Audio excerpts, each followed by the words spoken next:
Just want to thank you for being here. You can find more conversations just like this one on arrow.net, ARROE.net. It's time to play it forward. These are real people, real stories, the struggle to play it forward. Episode number 541 is with mega producer Dean Devlin from Leverage Redemption on FreeVee TV. I am doing well. Thank you for having me on the show. Absolutely. And we're talking about Leverage Redemption, dude. I mean, this was a binge watch for my wife and I. Oh, that's fantastic. What is that like for you to be jumping into this binge watching generation that we've actually developed into? Does it open up the platform, or is it harder to work with? I think it's a really interesting development in that it allows people to dive inside the world of a show and just stay there for a long period of time. It's funny. I've heard from all these streaming platforms that by far, people choose to watch an episode of television than they do to watch a movie. That they don't want to commit to 2 hours of watching a movie, but they'll commit to an hour, and then they'll watch 3 episodes in a row. So they'll end up actually watching more than a movie. But I think that's actually kind of good because it puts the onus on us as filmmakers to create something that's worthy of them staying on the platform that long. Well, I love the idea that you guys have teamed up with FreeVee to put Leverage Redemption on there because, this is a total connection for all viewers. Yeah, and I think, look, I think a lot of people ended up cutting their cable when the price tag got around $100 a month, and they said, look, that's a lot of money for me to pay for television.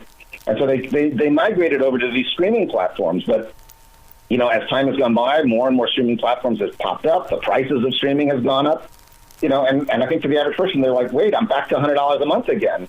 And so, Amazon, I think, really wisely created FreeVee as a way to give people more content, but to get it for free. And, being able to now produce 2 new shows for them and having all of my old shows on FreeVee, it's been this real gift to be able to present things and to tell people, yeah, you can watch all this and you don't have to pay for it. You've always been in touch with subject matters that we can all deal with. On Leverage Redemption, we talked about a husband and wife running a multi-level scam. Do you step into the newspapers and say, okay, I can build a story around this? I think the very original series of Leverage was around the time that Enron was happening. And I'll never forget, John Rogers, one of our executive producers and writers, he turned to everyone in the room and said, I'd really love to punch these guys in the neck. And I was like, great, let's make a show where every week we find another one of these guys and we punch them in the neck. But see, that's your creativity, it's given birth in every episode. I love that idea where you can take reality and move it forward. You create content. Yeah, and as long as there are corporate bad guys or horrible, rich and powerful people, we'll never run out of episodes to do. You have to know inside your creative heart, though, that you've got the right actors in the right place, and that's why there's a connection with so many viewers. That's 99% of television, I think, is having great characters and actors who can just bring them to life and make them enjoyable.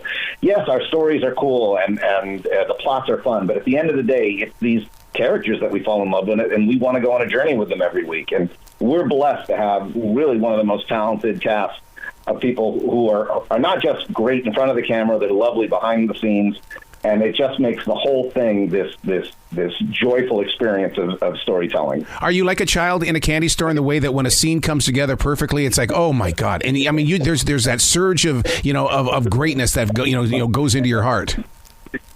Oh my God, it happens all the time. I direct a lot of these episodes, and very often I'll be watching the monitor directing, and I won't say cut because I'm just watching it like I'm a fan. And my first AD will come over and go, do you want to cut now? Oh, yeah, cut. Do you have the eye in the way that when you look at these actors, and because we're always looking forward to what's going to be happening with the next generation of producers and writers and things like that. Being behind that camera, do you see the future? I don't know. I never try to get too intellectual about the craft or what's going on. I've always approached it like a fan. Mm-hmm. I make the stuff I want to see, and I hope that other people have the same taste that I have.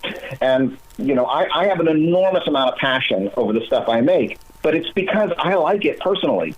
And luckily, my passion has been able to be infectious to some degree, and other people have shared that passion. Yeah. The one thing that a lot of people don't understand is that to get to that passion, though, you've had a journey. It didn't just happen overnight. That's the one thing that that directors and stuff like that we don't understand your process, but yet because of things like this conversation, we get to learn more about you.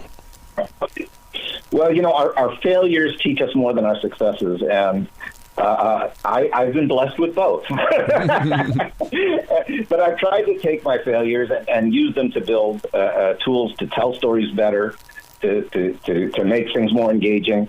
And, that's the beauty of television. You do a movie that doesn't work, it's there forever as this little eyesore. Yeah. But, you do a pilot and it doesn't quite work. You can make it better in the second episode. You can make it even better in the third episode. And by season 4, you might really know how to tell that story. So television is a great gift for filmmakers. One of the things that Howard Stern has talked about, first of all, he is a big binge watcher, period, but he always talks about that he wants all of his stories at one time so he can have, 3 or 4 hours.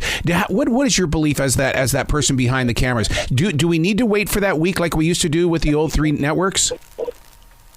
I think it depends on the story, but, I think, for instance, our fans are incredibly engaged in the show. I mean, they debate every aspect of the show. They want to talk about every storyline. They want to guess where it's going. So by dropping an episode a week, it gives them a whole week where they can talk to each other and engage with the show. For those who want to binge, well, then they wait a little while until enough episodes are on the air, and then they binge them.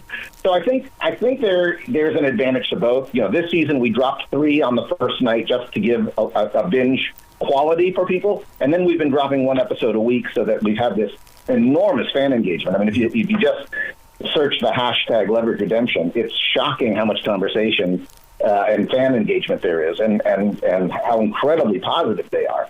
But I think that by dropping it once a week, it allows them time to talk about each show.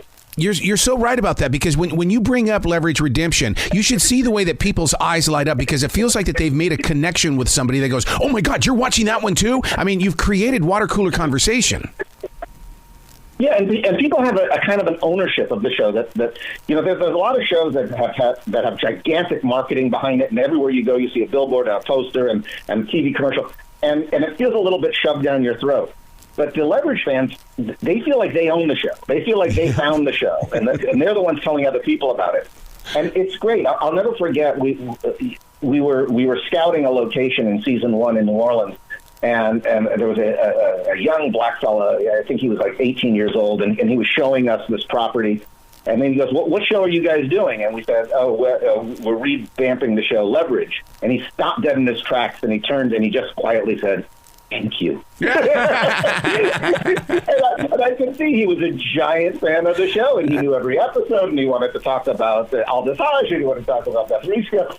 And it's just so great when you get that kind of response, because there is this sense of ownership that the fans have. Well, through you, we are all being entertained, man, and I can't thank you enough for being on the show today, dude. Oh, Errol, thank you for having me. You bet. You be brilliant today, okay? You too.